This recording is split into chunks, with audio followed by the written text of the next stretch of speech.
evening, everyone. Good evening, everyone at home watching us. This is William here. I'm with my colleague Celine Gallus. Celine, how are you doing? Forgot my name. I'm doing great. How are you doing tonight, William? I'm great. A little bit tired, but I'm amazing. And I'm also here with King's Counsel Keith Wilson, lawyer for Freedom Convoy organizers. Keith, how are you doing? Good. Fatigue's, I think, catching up to all of us, but we're going to keep pushing through till we get this. Yeah, I think after 4 weeks of being here in Ottawa, in the great corrupt city of Ottawa, it's a beautiful looking city. It's a gorgeous city, but I think we're all getting a little bit tired in terms of the fatigue that's settling in. Yeah, so just before we get started, everyone, I need to remind you once again that we have a Rebel News live event coming up in Toronto on November 19th and in Calgary on November 25th. I think, Celine, you memorized all the names by heart last time that we were here. So can you tell us a little bit more about who is going to be there at those events? Yeah, absolutely. So from Rebel News, we have faces like Ezra Levant, Sheila Gunn-Reid. I know that William and myself will also be attending to mingle with the guests, but we also have people like Derek Fildebrandt from the Western Standard and some other really amazing speakers. We have Tamara Leach coming as well. So go get yourself a ticket. You can still attend. And yeah. Yeah, I was wondering if you're going to forget Tamara Leach herself, the main speaker for everything. If you want to get your tickets, go to rebelnewslive.com. Mm-hmm. Where do we have to go to get our tickets, Keith? Rebelnewslive.com. You see, even Keith, even a lawyer can remember. All right, so let's get to it. So today at the Trucker Commission, the Emergencies Act inquiry, we had 3 witnesses today. It's been a while since we got to 3 witnesses. Well, if we take apart last week's testimonies. Today we had the OPP, I believe OPP, right? OPP, yeah, Deputy Dana, Chief. Exactly, OPP Deputy Chief Dana Early. We also had protester who was at the Windsor protest. I'm never able to pronounce his name properly. Paul, let's call him Protester Paul. Do you want to Paul give it a try? Lashid, I believe it was. Yeah, right, yeah, so, protester at the Windsor blockade that was at the Ambassador Bridge. Exactly, Paul.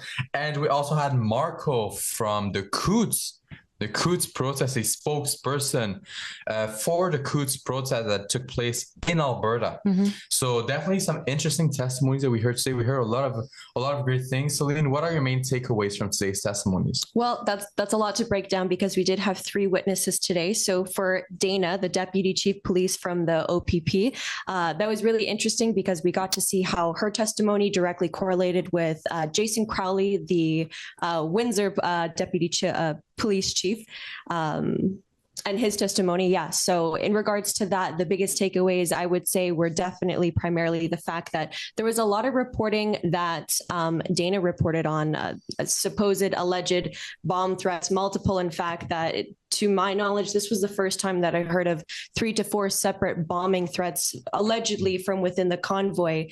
None of those transpired or took place if you weren't watching the Truckers Commission or the inquiry live today.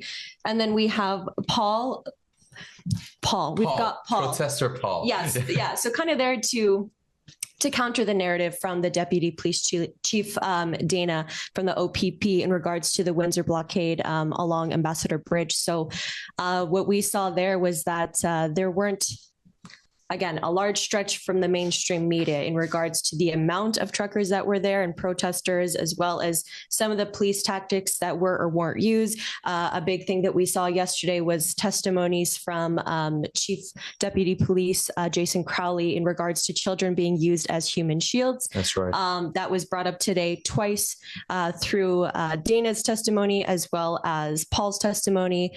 And Paul said that there were almost no children during the night, none at all. In fact, it was teenagers, and majority of the day they would be there for just a small amount of time. That was his reportings as a protester there on the ground. And then we have Marco van Hugenbos. So he was a spokesperson for the Coots blockade, and he had a lot of interactions. And in fact, he does speak about his interactions with the RCMP as being very friendly and having a very good relationship with them. So there's lots to go over today. Lots to go over. Yeah. So we have a lawyer here. Keith, how much of today's testimonies that you take a look at? I tried to get in as much as I could, but as is typical, I was in and out of meetings and dealing with urgent phone calls. As I've explained before, the hearing for us secures in overlapping phases because we're now preparing to cross-examine some of the federal government witnesses, and we have to file our document lists 3 days ahead of time. and the document disclosure process is ongoing. And today we received a new document dump from the federal government comprising over 1,000 records, in addition to the many, several thousand we've already received. So we're aggressively going through those documents. The practice of governments, myself having sued them many times, is that they bombard you with documents and they try and hide the good stuff within fluff. So you really have to cut through it all to find the good stuff. And I can assure you, we will find it. Yeah, well, thank you for always coming on the show when we ask you, even though you're super busy. I hope you're not going to start charging us. What? I'm not getting paid? Yeah, exactly. I hope that you don't start charging us your retainer fee that we learned a little bit earlier. All right. Well, to start the whole evening, let's take a look at clip number 1 from OPP Deputy Chief Dana Earley. Let's take a look at what she had to say. I want to ask you specifically to explain about this concept of addressing events at the lowest competent level in the context of a kind of ladder or escalation. What does that mean, the lowest competent level? The less invasive, the less, so lowest competent level would be, the prime example would be our provincial liaison team. Being able to discuss the removal of protesters, for them to leave on their own would be ideal. So that's what you would try first? Absolutely. And then if that did not meet with success, then you escalate. Yes. What would be the next ladder or the next step up the ladder?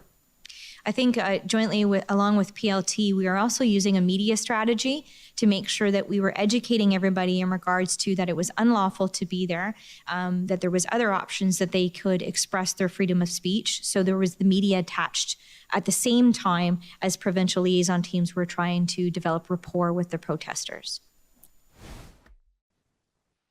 And it's very interesting to listen to all of these stages of de-escalation instead of having to go straight ahead to the nuclear option, which is the Emergencies Act.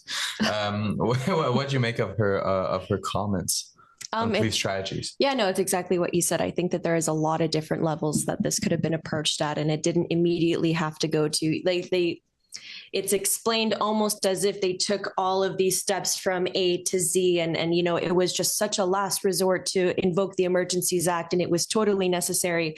It actually wasn't, and actually multiple people have testified, multiple city officials have testified that it was not indeed necessary, regardless of what they were seeing from the protesters and the convoy, from within the convoy. So yeah, something I was a little bit curious to hear about was her social media strategy. So I don't know if you know a little bit what that is. I'm not too familiar with what she meant by that. So can you explain to us? Well, I didn't really follow the whole social media strategy aspect that they were focused on. I mean, it's important that they were using all different strategies. The piece of testimony that really struck me was the OPP explaining that there was a letter coming from the government at a high level extending an offer to open up direct negotiations with the protesters at Windsor. That's right. But the OPP was concerned about the absence of a similar letter going to the Ottawa protesters and what implications that might have had. And I think that shines a light on a broader theme and problem here, which is it's become so clear from the evidence that the Prime Minister and the Prime Minister's office was, furious about the protests of average Canadians of all ethnic backgrounds coming together in Ottawa, that there was no circumstance under which you could see that the Prime Minister was prepared to engage in a dialogue with the Canadians he purports to be the leader of, the leader of our country. So, and the fact that was so glaringly obvious to the OPP that it actually put them into an operational pause, that they had a sequence planned to carry out, and they actually put it on hold because they're like, wait a minute, if word gets out in Windsor that we're proposing to have the government's proposing to have direct dialogue, and there's no similar gesture to Ottawa, what's the ramifications from that? So that was very revealing to me. And I think where we saw the comments that you're just talking about, it was in the transcript of the phone call between Doug Ford and Justin Trudeau. Yes. Where I believe Doug Ford, it might have been Doug Ford or Justin Trudeau. I think it was Justin Trudeau who said, and I quote, "I always wonder if they are not very smart people trying to think about shaming Canada in all sorts of ways and hurting the economy and getting jobs back to the US. We've got to respond quickly to this." I don't think that this is the vocabulary used by someone who's willing to engage in a discussion, in dialogue, in negotiations, basically. Absolutely. It just really, again, shows the Prime Minister's pettiness, his vindictiveness. And this is not new. We've heard that from, former cabinet ministers that have fallen out of grace, and how he is so petty in his interpersonal dealings with people that challenge him. And here Canadians, hardworking blue collar Canadians, challenged him on a grand scale, and he was going to have no part of it. And everybody's been reacting to that reality, that we see it translate right down to the police pausing some of their implemented steps because of what they could see the Prime Minister was doing, which was refusing to have any dialogue with the protesters here in Ottawa. Yeah. Do you have anything to add to that? No, you guys pretty much summed it up. Yeah, definitely. We can move on. So, well, we see right here, if we can zoom in on the picture, that's part of the transcript of the phone call between Justin Trudeau and Ontario Premier Doug Ford, both Liberals, in my opinion. So it starts well, but then if you actually take the time to read everything under, you see some derogatory comments by Justin Trudeau and by Premier Doug Ford in regards to the protester, where Justin Trudeau basically implies that they are less than stupid, not very smart people, and talks about how they can deal with those individuals. So definitely a very odd phone call between those two that seem to be campaigning together all the time. They seem to have the same views on speech and everything. Yeah. And that brings me on to my next point, freedom of speech. So we heard Dana Early speak about freedom of speech, and this might take a little while to explain, but what are the acceptable restrictions on freedom of speech when it comes to protests? Well, we have a very fundamental right of free speech in Canada, and that's been recognized by our Supreme Court of Canada in many cases. And it includes making speech that other people don't like. That's how we live in a free society. That's how we test ideas. That's how we improve ideas. That's how we figure out which ideas are bad, is by being able to talk freely about them. Mm-hmm. Yeah, I think that goes with something that Jordan Peterson is famous for saying. When he talks about freedom of speech, he says that free speech is the foundation of Western society. That's how you make your opinion. That's how you settle your opinion in a civil society. I remember him saying the exact line at his free speech rally in Toronto. And I think without freedom of speech, we can't flourish in actual society. Absolutely agreed. That's very true. And those are all points that this revolves around. And if we don't have free speech, then what do we really have at the end of the day? 100%. All right, let's move on to second clip from, once again, Deputy Chief of the OPP, Dana Early. Let's take a look at that. We've also heard yesterday about the presence of children during the blockade. And how did intelligence inform your planning about this aspect? Mm-hmm. Obviously, that was a concern of mine, that if we had to use the plan of action, that I wanted the lowest amount of children to be there. Intelligence was able to provide me with areas that they had detected where the children were hanging out or were present in the protest. They were also able to tell me that because of their intelligence, because of their overwatch, that the majority of the children went home at night, and very little of them stayed overnight. And so that led me to obviously looking at the option of going first thing in the morning with any plan of operation if needed. Was that the plan, to have the action begin early in the morning? Yes. And what considerations led you to that decision? Knowing from intel that they had not observed any children overnight, and that when children were present, it was usually not till later in the day. Is that what you were talking about earlier? Yeah, so this is when I would have liked to be a lawyer and then jump on the stand and be like, so then why does your testimony directly correlate or not correlate and contrast so much with Jason Crowley's testimony from yesterday, where he said the total opposite? And in fact, just seeing a picture of children holding hands was enough evidence for him to suggest that they were then being used as human shields.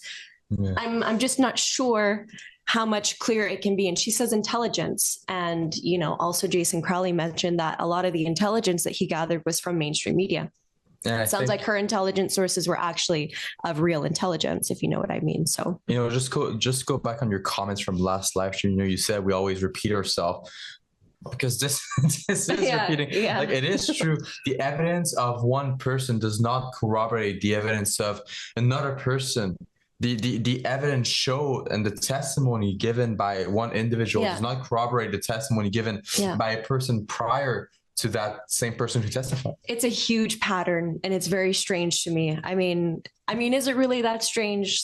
I'm not sure what I was expecting from any of this, but to have two people who were in charge of dealing and creating a solution with the blockade at Ambassador Bridge, at the Windsor, and to have them not be able to agree on simple things like that. Their intelligence should have been close to the same thing because they shared resources, because they were in so-called constant, they were always working with each other. So I'm not sure how that's possible at all. Yeah, that's how it should have been if you had a functioning police service, functioning OPP and everything. You think so? Yeah. From your lawyer with high retainer fee eyes, what did you make of this? What did you make of this clip?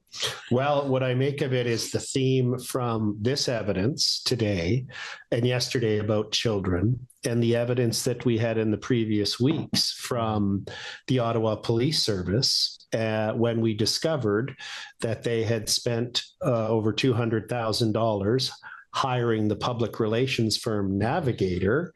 And one of the strategies that Navigator recommended the police use was to focus on the children and create this false narrative that children would be taken away from their families.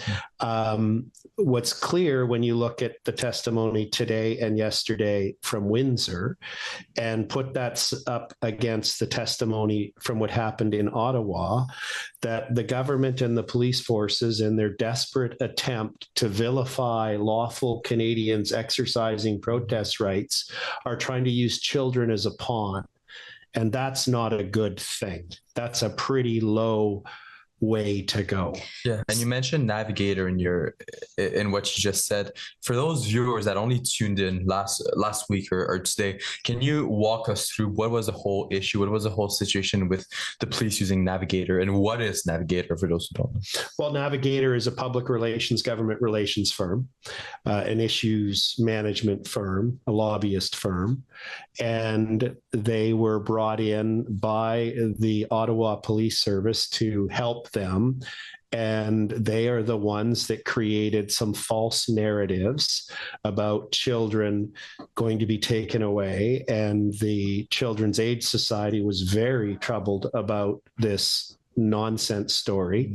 They also knew that a lot of the truckers had their pets with them, which many truckers have dogs and small dogs that they travel with for companionship, that they were going to bring in the Humane Society and take them away too. It just showed the extent to which they were prepared to go, and the fact that they were prepared to spend so many taxpayer dollars from citizens of Ottawa on this Navigator outfit was remarkable. And how the simplest and the most Canadian thing to have happened would have been for the Prime Minister or some of his cabinet ministers to say, hey, can we have a dialogue about this? Can you share with us your concerns as to what brought you to Ottawa and what you think we've got wrong as a government? And we can explain to you why we did what we did and why we think we got it right. That's what we normally do in Canada, but not under Trudeau's Canada.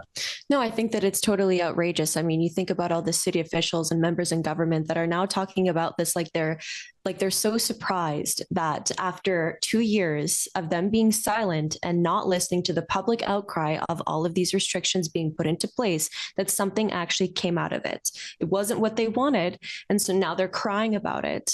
And I think that it's ridiculous that they didn't think at some point that something wouldn't be done, that people wouldn't stand up for their rights and freedoms, that they would say no more. When I listened to the testimony of the two non-police witnesses today, the protesters, the representative protester from Windsor and then from Coots, is they both talked about how incredibly harmful the government restrictions were, not just the federal, but the provincial and the municipal ones as well. And anytime one of the witnesses, and think about you both observing this either virtually or in the room, I find whenever a witness brings that up, there's this instant awkwardness and tension by the commissioner and the commission council. It's just like they want the harms that the government did to tens of millions of Canadians to be whitewashed away from history and never spoken about again. And that is not how we heal, and that is not how we prevent this from happening again. We have to talk about these things. And this is why they're trying so hard also to object to any evidence that's being brought forward that would highlight the brutalities from the police and from the government officials themselves. It's so obvious what's going on, and I totally agree with you. There's this weird silence in the room and like uncomfortable shifting where they're just kind of holding their breath, hoping that they don't see something that is true, right? But something that is so true that, I'm just hoping that someone comes forward, that they're not counting on coming forward and just being like, actually, this is what happened. And then that's it. I totally agree. And I think that we can all notice it when you're actually in the room. You can see even the people in the crowd, like they respond to what is being said. When it's something they disagree with, you can see the crowd energy switch. When it's something they agree with, you can notice the crowd energy switch. And when it's someone like Tamara Ali, who talks about the fact that people in her community were committing suicide so much that the community, that the community of Medicine Hat decided to stop reporting the suicide. When you hear Tamara Ali speak about her experience traveling across Canada and coming across families and people that jump in her arms crying because they thought about committing suicide, when you hear all of these stories, the crowd energy switches. And I think that people at home can actually notice the honesty. And once again, I don't think this would happen. I hope this wouldn't be happening. And I don't believe it would in a country where we have someone else as Justin Trudeau. Someone else than Justin Trudeau as our prime minister. Someone who doesn't go on a drag queen show. I saw that today. Guys, if you don't know what I'm talking about, go to Canada's Drag Race. Just write it on Twitter after the live stream. But I think that if we had a different prime minister than Justin Trudeau, that wouldn't be the case. Unfortunately, he's the one that we're stuck with. I wanted to make a little point on that too. I just think it's very interesting that we have one of the biggest things in Canadian history happening right now. At least it will be in my lifetime. Fingers crossed that nothing crazier happens than this, really. But instead of focusing on this and actually putting towards some sort of effort to, put into the minds of the people that are tuning into this every single day, or the people that are testifying, that he will have some sort of greater part in this, that he's called to testify as well, and that he'll be there. Instead, you just see all of the headlines are Justin Trudeau is going to be on a drag show. He's going to have some sort of... my brain with these things. He prefers going on a drag queen show than negotiating with protesters. Anyway, I won't spend too much time on Justin Trudeau's drag queen experience. Let's take a look at clip number 4 from where we see Alan Honor, our good friend from the Democracy Fund, cross-examine OPP Deputy Chief Early. Superintendent Early, you can tell me, though, that, and to the credit of you and your team, that you managed to get this blockade at the Ambassador Bridge cleared within 2 days of your appointment as CIC. Yes. And you would agree with me then that you and your team managed to resolve one of the most urgent priorities in the country without the benefit of the Emergencies Act. Correct. Thank you. Point blank. That's all I have to say. Point blank when asked. There was no, well, I'm not sure. It was, yes, that's right. Yes, exactly. You know, I to our point. I wrote an article recently for Rebel News about how the Liberals tried to create an emergency, control the narrative out of the information they had during the Freedom Convoy in order to enact the Emergencies Act. And I got a bunch of response of people saying, are you actually watching the inquiry? Are you actually watching the inquiry? Everyone says that it was necessary. You can see how necessary it was. It's unbelievable. I don't think that people are actually listening to the inquiry, because just now, once again, helpful but not necessary. And she didn't even say helpful. She just said it wasn't necessary. How many times have you been hearing this? Consistently, there's been all of the witnesses when the questions are and framed to be clear and to stop this obfuscation and weaseling out stuff. They've always said, that we didn't need it. We didn't need it. We didn't ask for it. It wasn't necessary. We did what we did without it. It provided no difference. You know, there's no hope left for the government now. The evidence from all of the people who would be in the know as to whether the criteria to invoke the Emergencies Act were present have testified under oath with great clarity that none of the conditions were present, as we just saw in that clip. The way that police official responded and the tone in which she said correct, she also added by her body language, isn't it obvious? Yeah. Right? It's like, obviously correct. We didn't need it. No, for sure. And didn't need it, didn't use it. I think, as you just mentioned, any straightforward, clear, and concise lawyer like Miller time from like Brendan Miller, like Bathsheba Vandenberg, like Alan Honor, like Antoine from JCC. Yes. I think whenever these lawyers ask clear question, it shows that the government was wrong. It shows that they were not in the right to invoke the Emergencies Act. Because, correct me if I'm wrong, but I think for the Emergencies Act, for the EA to be invoked, it needs to be necessary. Am I wrong? Absolutely. I mean, this used to be called the War Measures Act. This is goodness me. We've invoked it 3 other times. One was World War I. Can you guess the second time? World War II. And the third time was the FLQ crisis, when they'd assassinated a politician and kidnapped an ambassador. And they were blowing things up. And then here we had hardworking, non-laptop class Canadians of every ethnic and religious background peacefully protesting, cleaning and snow removal in the streets, feeding the homeless, Quebecers and Albertans embracing one another, which is rare. yes, and saying enough. We need our Canada back. So for the Prime Minister to do it, it's obvious. You know, petulant child, temper tantrum. I mentioned the other day, there's a reason there's nothing on his desk. It's for the staff's safety, because we know he'd probably throw things when they come in just and give them bad stuff news. Around, You know, I think that she forgot costume loving. He loves to wear different types of costume. That might be the reason why he hated the convoy so much. He was sad he wasn't invited to go in front of them and wear a Sikh costume or wear a blackface costume. Well, I was going to say it's probably because because he would turn up in blackface and really no one would like that. So yeah, exactly. With this diverse crowd, you know, you wanted to just mention that the crowd was diverse. That Albertans surprisingly were able to get along with Quebecers, which is rare. I think we're seeing it here. Well, there you have it, Justin Trudeau in that's incredible. Multiple costumes. Truly is. Wow. Yeah. Like there's no effort into any of these looks. You can tell he just takes them on. See that one where he's posing like as Hitler? Well, that was just before the leftists, soldier. He looks like Hitler. Leftists come after us. Some of them are Photoshop, and we are aware of it. But you mentioned the dynamic of the crowd in Ottawa. That Albertans were hugging Quebecers, which is very rare in my opinion, that you saw diverse communities all coming across together. Can you tell us more about that? Well, I mean, you know, you heard Tamara Leach's testimony that that in her history is one where she had lost hope on Canada as a federation and or a confederation and wanted to support the independence of Alberta, and her experience in Ottawa and since has restored her hope in Canada as a unified nation.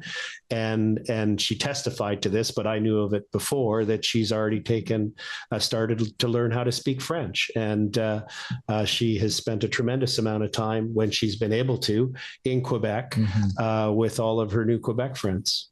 Yeah, I truly look forward to having a discussion with Tamara Leach in French. That'll be a nice discussion. So how far is she into learning French? I don't know. I guess you're going to get to test her. You're going to say when she's allowed to speak to the media. When you get your exclusive. Exactly. Yeah. Coming soon, guys. Stay tuned for that. That'll be great. All right. Well, thank you so much for coming on, Keith. It's already past 3 minutes past the time we're supposed to be on. Thanks so much. And until next time, I guess. Thank you both.